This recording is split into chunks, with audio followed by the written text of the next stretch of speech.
Indeed, God is great at ang blessing ng Panginoon para sa lahat ng gusto niyang i-bless.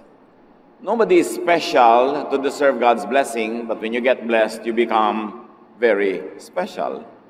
God's attention is given to anyone, kaya napakahalaga na lagi tayong nakapwesto para yung mga blessing ng Panginoon ating tanggapin.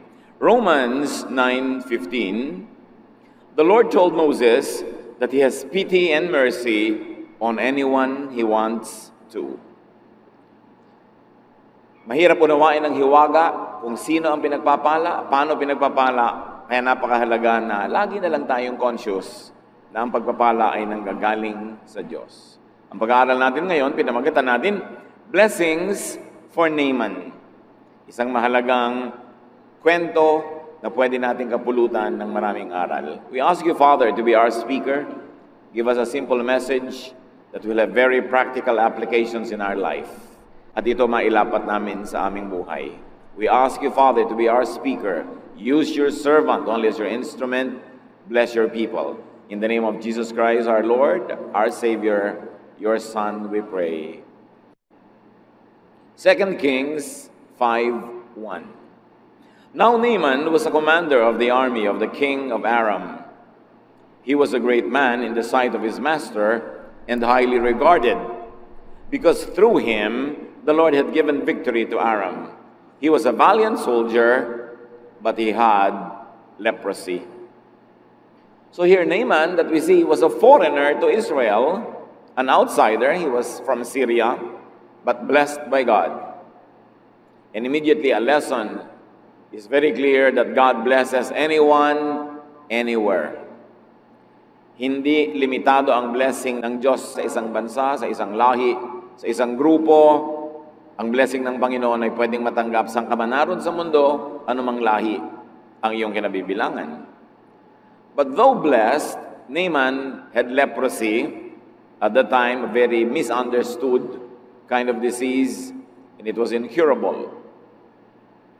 Parang napakalaking bigat sa buhay at talagang malaki nga na magkaroon ka ng ketong dahil noon ay wala itong gamot at hindi pa nauunawaan ng siyensya o ng medisina. 2 Kings 5:2-3. Now bands of raiders from Aram had gone out and had taken captive a young girl from Israel, and she served Naaman's wife.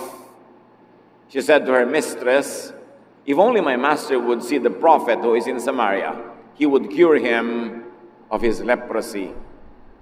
So itong si Naaman ay general in the army of his king, the king of Aram.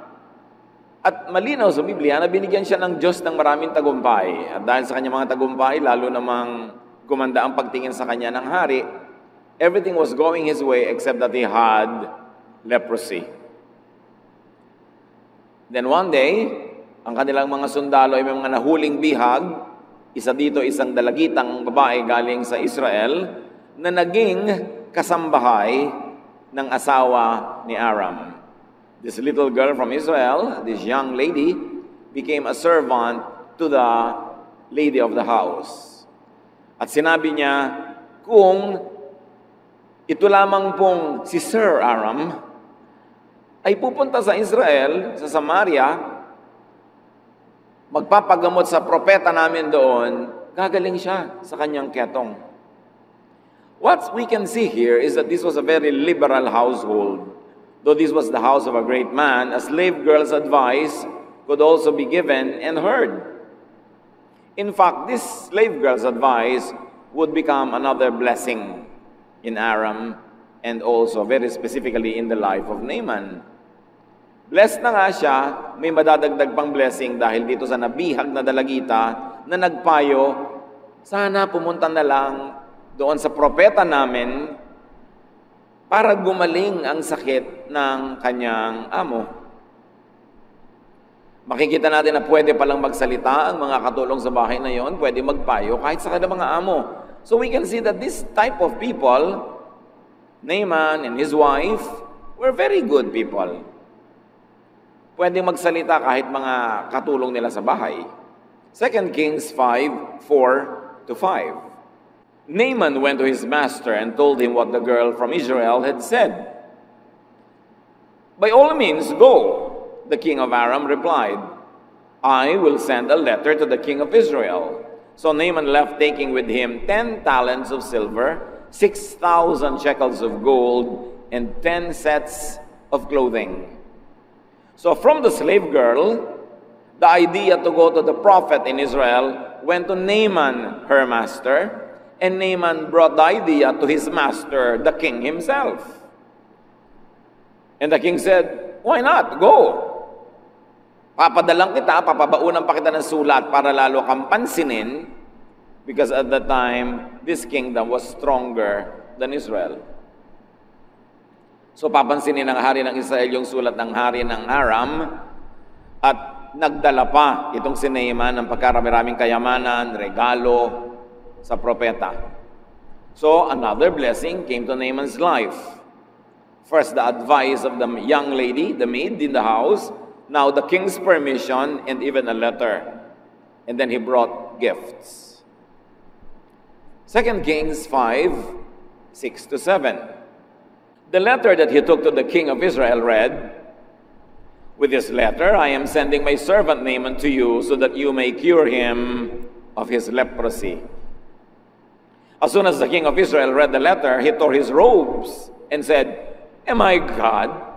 Can I kill and bring back to life? Why does this fellow send someone to me to be cured of his leprosy? See how he is trying to pick a quarrel with me." Either there was a miscommunication, the king of Aram thought that the king of Israel was the one who had the power to heal, or it was just a general letter asking the king to move whoever was in his kingdom that could heal Naaman. But the king of Israel became afraid. Sabi niya, "Diyos ba ako? Bakit itong hari na to sa kabilang kingdom nagpapadala sa akin ng ganitong uri ng request na pagalingin ko itong leprosy ng kanyang tauhan? Sigurado humahanap yan ng away.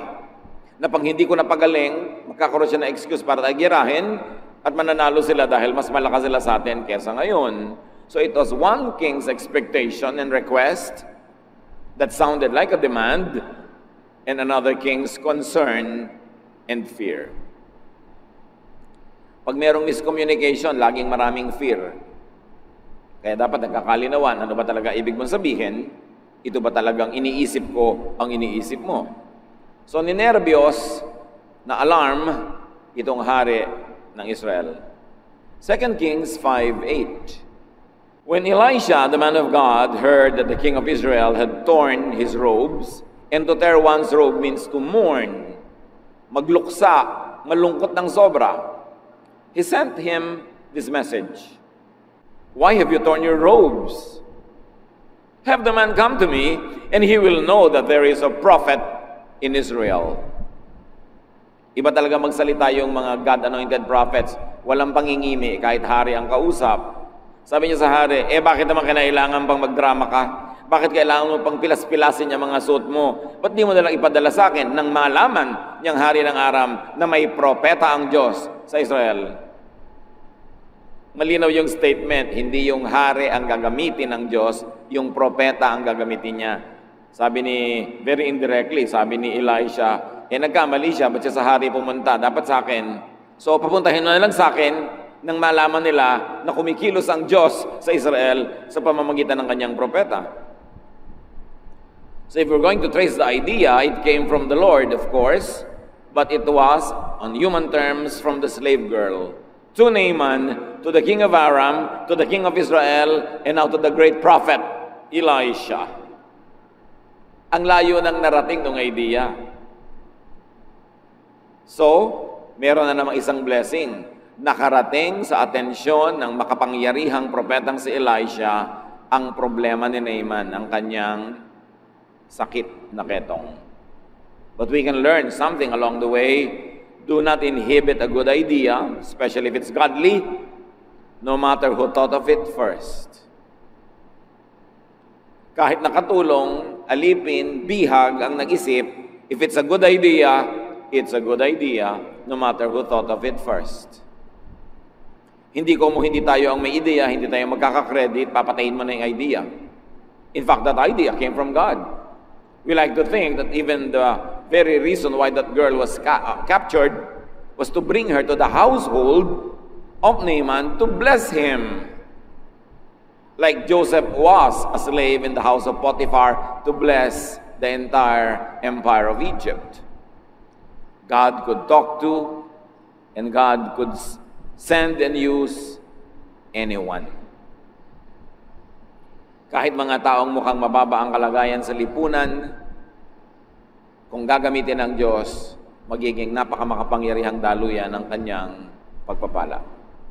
2 Kings 5:9. So Naaman went with his horses and chariots and stopped at the door of Elisha's house. Ang lakas ng dating ni Naaman. Nung dumating siya sa palasyo ng hari ng Israel, bagay yung kanyang retinue, ang kanyang mga wangwang, ang kanyang mga escort, ang mga kabayuhan. Pero nung pumunta siya sa bahay ng propeta, a very humble house, mukhang OA ang dating niya. Hindi bagay itrato ng mga political and military leaders ang mga servants of God that way. Ang lakas ng dating. So bibilhin ba ni Elisha ang drama nitong si Naaman na ang lakas ng dating? 2 Kings 5:10, Elisha sent a messenger to say to him, "Go, wash yourself 7 times in the Jordan, and your flesh will be restored, and you will be cleansed." Hindi hinarap ng propeta ang dumating na bisita.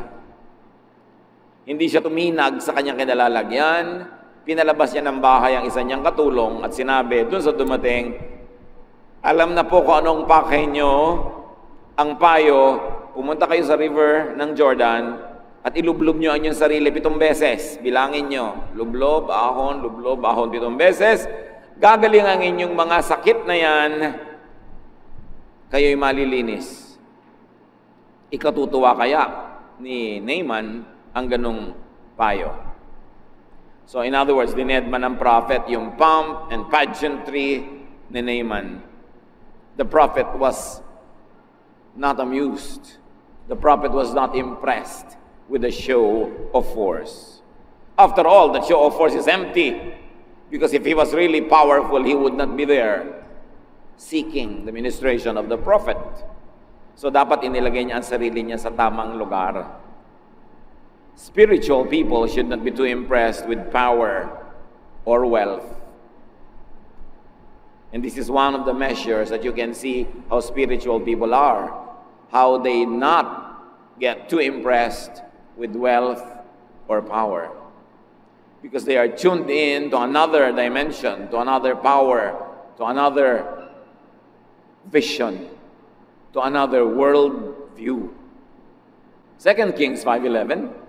But Naaman went away angry and said, "I thought that he would surely come out to meet me, stand and call on the name of the Lord his God, wave his hand over the spot, and cure me of my leprosy."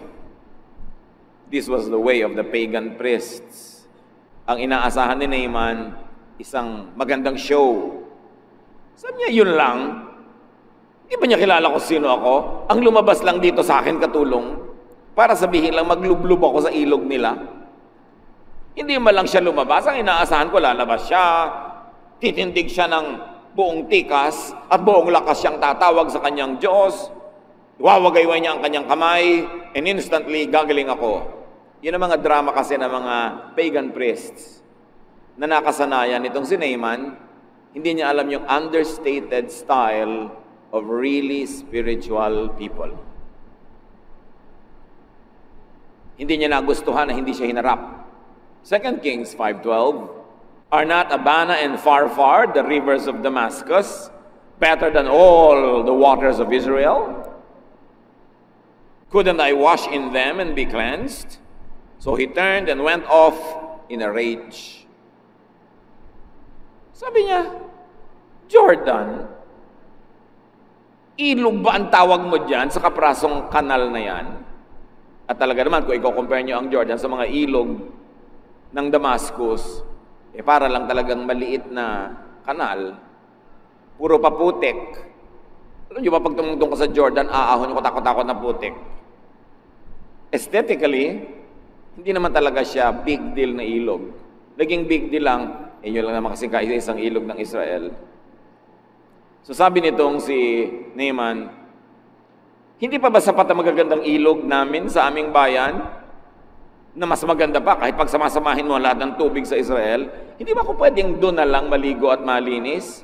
Galit na galit siya, nagdadabog siyang tumalikod at umalis sa kanyang kabayuhan. It was a grand entourage, a pompous arrival and entry. It was a high, ceremonious expectation that he had in his heart, and a most unusual, non-event treatment from the prophet. There was a raging disappointment and an exit. There was ranting of injured pride. Naturally, if you're used to attention, especially to earthly, worldly attention, you would want to expect that from everybody, but never expect it from spiritual people. Not that they are snobbish, it's just that they are not impressed. Because they are tuned in to other things that are spiritual. And perhaps that's the medicine that Naaman needed. A humbling. Dahil matagal na siyang hindi na-humble. And this is the way of some rich people today. The very rich, the very so-called educated and prominent churchgoers, they also want and demand such attention. This breed of people are still alive and well. Umalis siya, pinakinggan niya ang kanyang damdamin, ang kanyang dabog, pero umalis siyang may sakit pa rin, di pa rin siya gumaling. So umuwi siya sa kanyang bahay, inaasahan ng mga katulong niyang mananampalataya, nagaling na siya, pero nakita, ay may leprosy pa, walang nangyari. Sabi niya, anong nangyari? 2 Kings 5:13, Naaman's servants went to him and said, "My father, if the prophet had told you to do some great thing, would you not have done it? How much more then when he tells you, wash and be cleansed?" Again, these servants had the freedom to speak out. And it is to your credit if people under you can speak out. Especially if they can speak out for your well-being. Sabi niya, "Tatay, kung yung pong propeta may ipinagawa sa inyong mas mahirap, di ba para gumaling kayo, gagawin nyo? Kung ipinahuli sa inyong ibong Adarna, baka hulihin nyo talaga. Kung ipinasisid sa inyo ang dagat, kung ipinasakop sa inyo ang lahat ng mga kaharian dyan, gagawin nyo. Tapos maglublob lang sa ilog, di nyo pa sinunod. Gaano ba naman kahirap yon?" Naaman was too great to be blessed.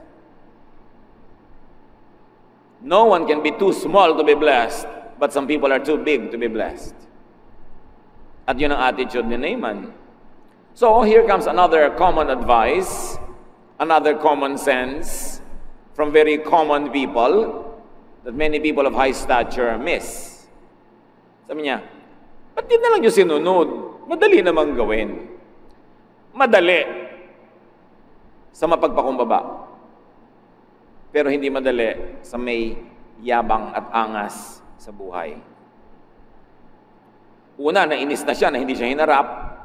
Katulong lang humarap sa kanya, hindi niya opposite number. Pagkatapos, ang liit-liit ng ilog, parang ganun lang. Hindi ba ako magmumukhang nauto, mukha naman akong chip na susundin ko yan, yun lang. Hindi tuloy siya gumaling. Pero nung payuhan siya na kanyang mga katulong, pati nyo na lang gawin. Ito talaga, hanap naman kayo ng kagalingan. 2 Kings 5:14, so he went down and dipped himself in the Jordan 7 times, as the man of God had told him, and his flesh was restored and became clean like that of a young boy. So malinaw na Diyos ang nagpagaling. Not because of the river, not because of the grandness or beauty of the river. In fact, he was healed in spite of the river. Kung papagalingin tayo ng Panginoon, meron ba naman siyang papayagang umagaw ng kanyang kalwalhatian? Baka mapagkamalan mo pa yung magagandang bato, yung malinis na tubig, yung magandang lugar ang nagpagaling sa iyo at makalimutan mo ang Diyos. Kaya kinailangan isang simpleng lugar, isang napakasimpleng maliit na ilog para malaman mong hindi naman talaga yung ilog ang nagpapagaling. Humble deference to and obedience to wisdom yielded a great result. Healing at may bonus, youthful looks. Hindi lang siya gumaling, nagmukhang bata pa. Humility pala ang gamot. At kung humility ang gamot, alam nyo kung ano ang sakit. Sabihin nyo sa katabi nyo kung ano yung sakit. Pride, di ba? Ang sakit pala ni Naaman, pride. Kaya ang sagot ng prophet, dinedma siya. Kasi kung inestima mo yon, nagkandara pa ka, lalong yayabang. Hindi naman sa minaliit siya o minalang kwenta, pero ang kailangan niya, humbling eh. Yun ang gamot na kailangan niya. Kaya pala siya pinalulubog 7 beses, ba't hindi na lang 1 beses? Di ba kailangan humble ka para lubog-lutang ka doon? Kailangan may humility ka. Para kang batang sumunod na lang. But unless you had a childlike faith, you will never really receive much from God. As soon as he listened to the advice of his servants and did such a humbling thing as dipped 7 times in that muddy river, he got healed. It's the Lord, not the river, that healed him. So huwag kayong magpadala sa mga racket ng mga deboteng tubig na galing sa Jordan. Mga deboteng langis na galing sa Holy Land. Anong holy doon? May holy bang land? Land cannot be holy because land is non-living and only the living are capable of righteousness or sinfulness. Walang holy land. Gimmick lang yan ng tourism. But if you like to visit for the historical value, good. Pero huwag kayong papauto na holy land. Magpe-pray ka sa Garden of Gethsemane. Sa garden nyo rin na puro makahiya at okra, nandun din ang Diyos. Hindi nyo kailangan pumunta doon para mag-pray. Pero kung gusto nyo makita, not bad. Pero kayong pauto sa mga holy land, holy oil, holy water. Walang ganun. Ang Diyos ang nagpapagaling. Kaya nga pagkarumi-rumit, maputik na tubig pa yung ginamit eh. 2 Kings 5:15. Then Naaman and all his attendants went back to the man of God. He stood before him and said, "Now I know that there is no God in all the world except in Israel. So please accept a gift from your servant." Mula sa bahay, nagpunta sa ilog ito, malayo yon ha. Naglubog-lubog siya doon at nung gumaling, hindi mo na umuwi, tumuloy sa bahay ng propeta minus the pomp and pageantry. This time, bumaba na siya sa kanyang kabayo, tumindig siya sa harap ng bahay ng propeta hanggang nilabas siya. May natutunan si Naaman. Dapat mong ilugar ang sarili mo before the man of God. Huwag kang magyabang dyan. Dahil hindi naman ikaw yung man of God, siya. At siya nga hindi mayabang eh.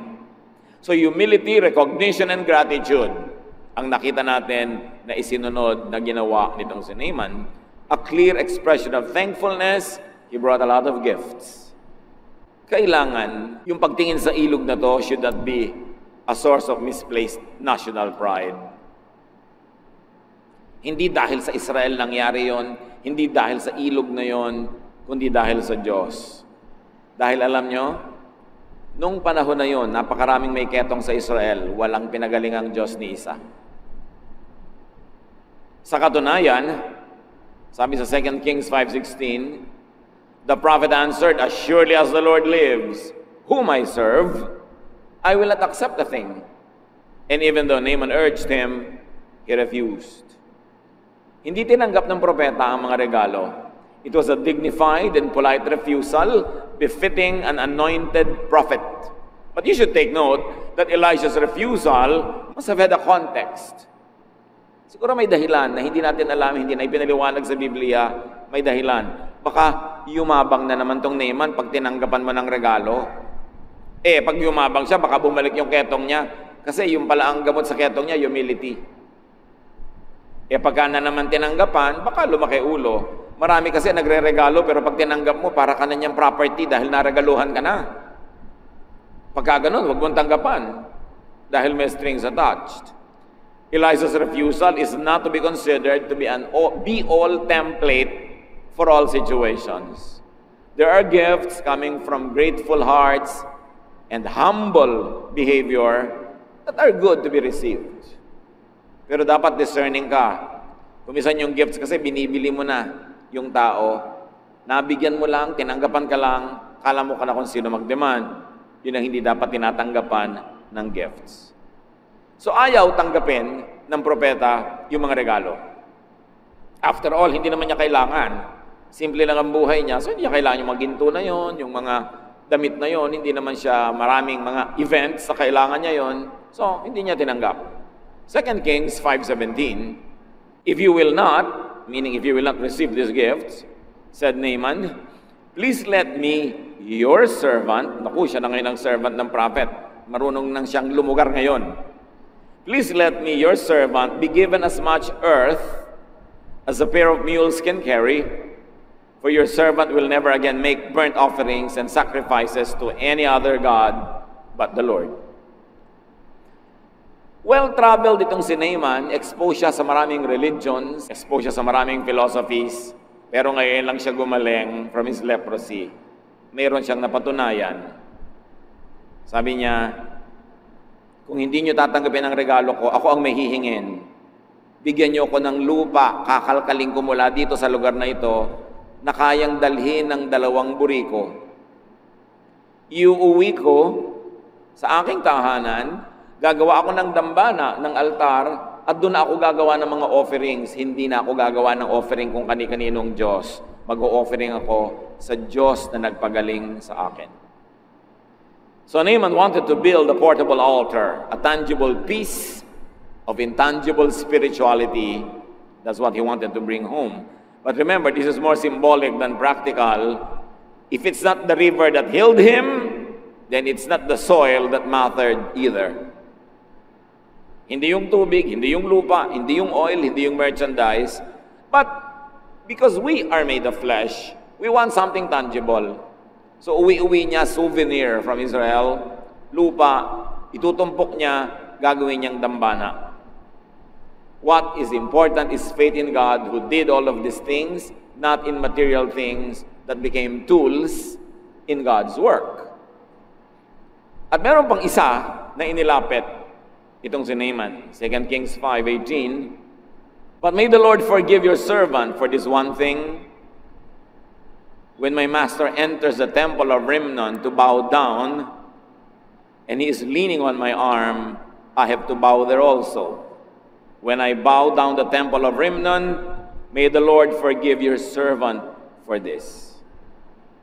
Malinaw na malinaw dito kay Naaman na meron na siyang Diyos na sinasamba, ang Diyos ng Israel. Pero ganun siya ka-close sa hari. Sa niya yung hari namin, pagpapasok sa templo namin, at lumuluhod siya doon sa templo, nakakapit siya sa braso ko dahil matanda na siya, siyempre, luluhod din ako. Patawarin nawa ako ng Diyos na nagpagaling sa akin. Kung ito'y gawin ko, walang personalan, trabaho lang. So the believer knew that idolatry is out of place in his newfound faith in God. But he had duties. He had work. Trabaho lang. Humihingi siya ng space in his spirituality for his duty and work. Kung ngayon nagpaalam yan sa mga born-again leaders, hindi yan papayagan. Pero pinayagan kaya. 2 Kings 5:19, sabi ng propeta, go in peace. Elisha said. In other words, this Elisha had such a broad mind. He displayed understanding, tolerance, and even a blessing, which many people today should study and emulate. Hindi siya masyadong rabid, narrow-minded, verse-stoning teacher. Sabi niya, naintindihan ko, may tungkulin ka, sige, go in peace. Basta nasa puso mo ang tunay na Panginoon, may trabaho ka, edi gawin mo. God's blessing was received and enjoyed by Naaman and his king and his country, even before he had a very clear understanding of God. Ibig sabihin, God's blessing is not limited to Israel and the Israelites. It is not limited to certain persons or group of persons. Sa katunayan, kalaban nga ng Israel, yung Aram nung panahon na yon, ang binebless pa ng Diyos na manalo ay sila. At binless pa sila na makabihag ng mga bata at mga dalagita na siyang naging dahilan para mapayuhan si Naaman. Si Jesus, binanggit ang istoryang binasa natin. Thousands of years later, babanggitin ito ni Jesus sa Luke 4:25-28. Once during the time of Elijah, there was no rain for 3.5 years, and people everywhere were starving.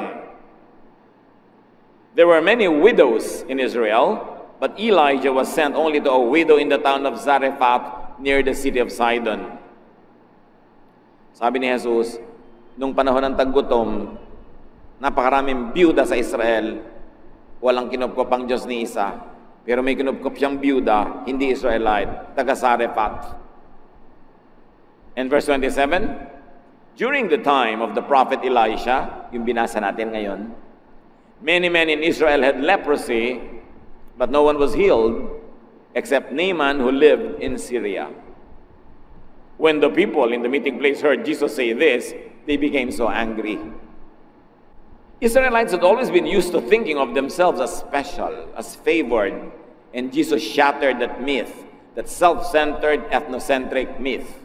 At marami pang beses uulit-ulitin niya ni Jesus. Sasabihin niya, I've never seen a faith like this in Israel, but the faith of this Syrophoenician woman is impressive. Sasabihin niya, I've never seen faith like the faith of this centurion. This I have never seen among Israelites. Ipinapakita ni Jesus na minamatyagan, tinitignan ng Diyos ang lahat ng tao sa buong mundo. At ang Diyos ay humahanga, si Jesus ay humahanga sa pananalig, kahit ang nananalig ay hindi Israelite. At itong si Naaman, sabi niya, sa dinami-rami ng may ketong noong panahon ni Elisha, sa bayan ng Israel, walang pinagalingan Diyos. Isa lang, si Naaman, hindi pa Israelite. God blesses whom He likes to bless.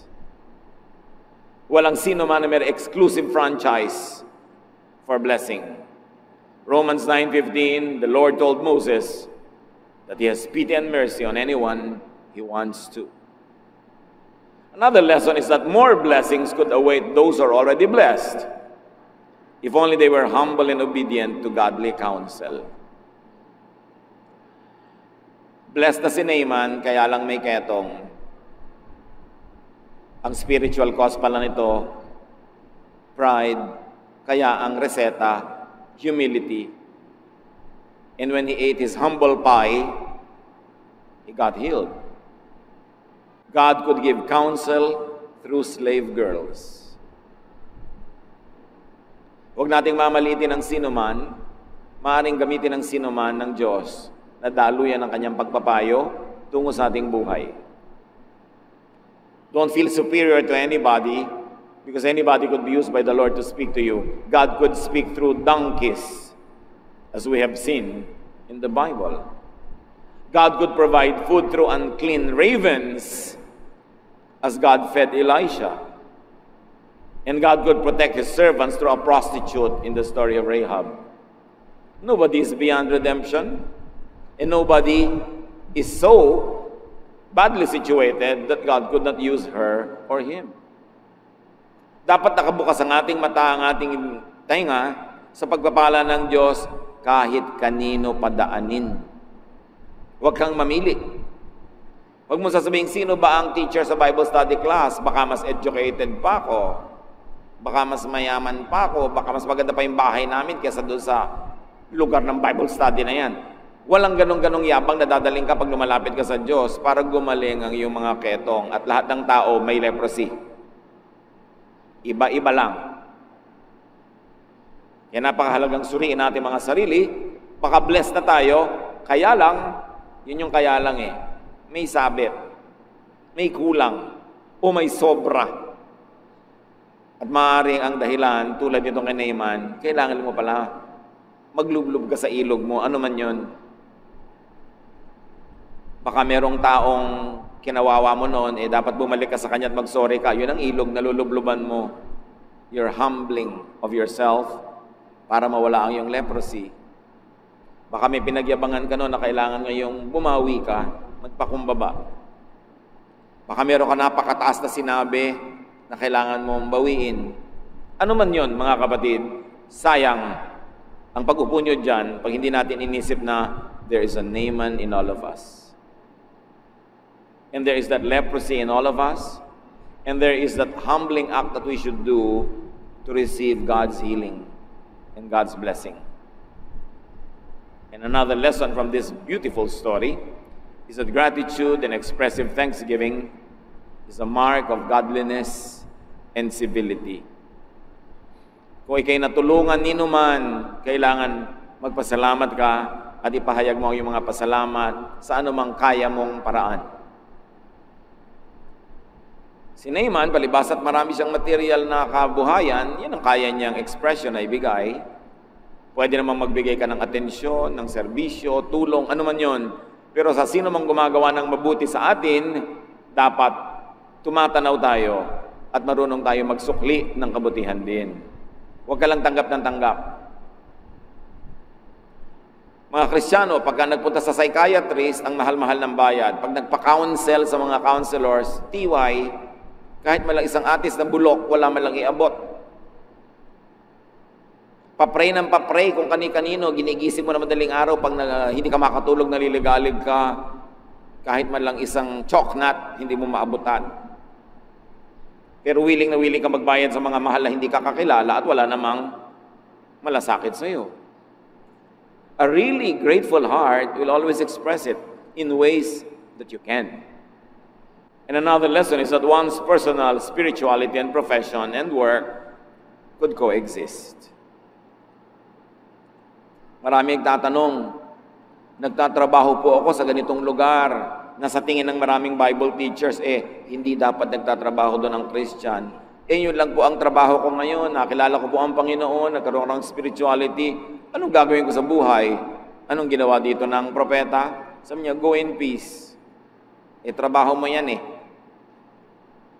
Ngayon, kung hindi ka at isa trabaho na ito, dahil naliligalig ang iyong spirito, tiyakin mo lang na naliligalig dahil nga sa udyok ng Diyos at hindi dahil lang na-brainwash ka ng kung sinong religious person na pinapaniwala kang masama ngayon.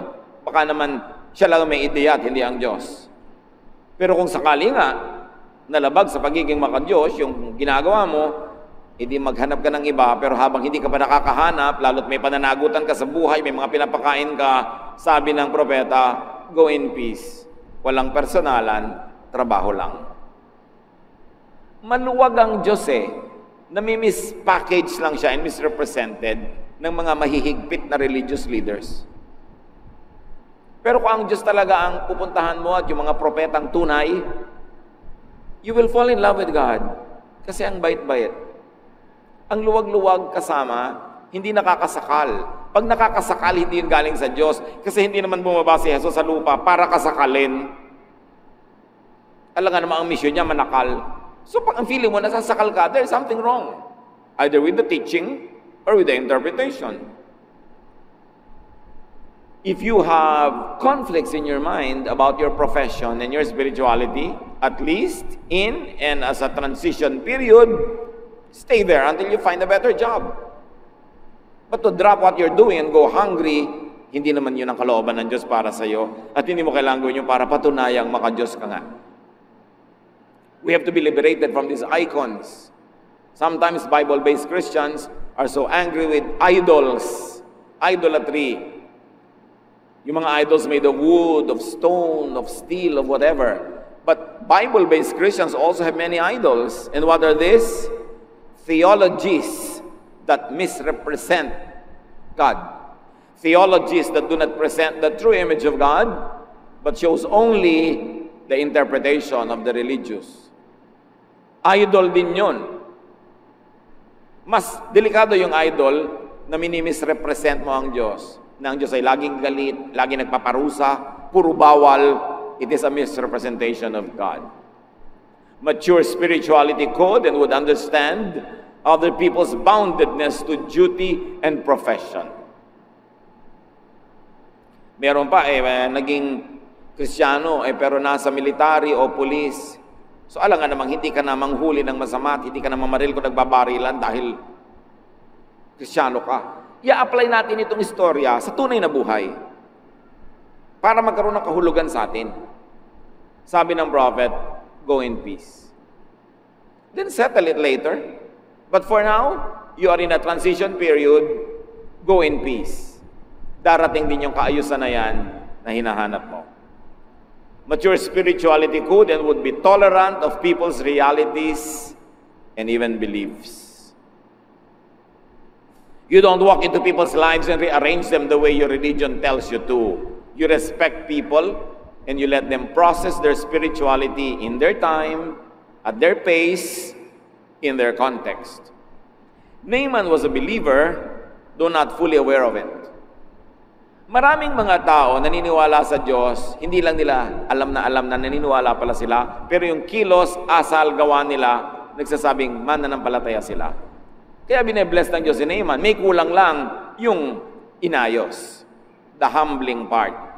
But in all other aspects of his life, he was already blessed. Marami mga mananampalataya, hindi lang articulated ng theology sa kanilang pananalig nila sa Diyos. At kadalasan, makikita nyo sa Biblia, dinadala sila ng Diyos sa mga taong makakapagpaliwanag ng kanilang isip at makakapag-fine-tune ng kanilang pananalig. Ginawa niya yan kay Cornelius, ginawa niya yan sa Roman centurion, at ginagawa ng Panginoon sa sino man na meron ng likas na pananalig sa Kanya, inilalapit niya lalo sa Kanya at gumagamit siya ng mga instrumento. What is your leprosy that could be healed by listening to a humble person's advice, that could be healed by humbling yourself and by dipping in your own Jordan River? Panginoong Diyos, turuan niyo po kami na ilapat ang kwento sa buhay namin dahil hindi naman dekorasyon ang kwento na ito. Ito'y tungkol din sa amin. Bigyan niyo kami ng spiritual eyes. Give us spiritual eyes to see who we are in this story so we can benefit from it. And we pray, O Lord, that as Naaman benefited from enlightenment, you will give us that enlightenment so we could do what should be done, correct our lives, and get more blessing from you and glorify you more in our lives. Pagbulay-bulayan natin ang kahulugan nito sa ating buhay at nawa ang ating kani-kanyang mga leprosies pagalingin ng Diyos sa ating pagsunod sa Kanya at pagsunod sa makadiyos na payo. Dear Lord, as your people humble ourselves before you, enlighten us so we could learn from this powerful story.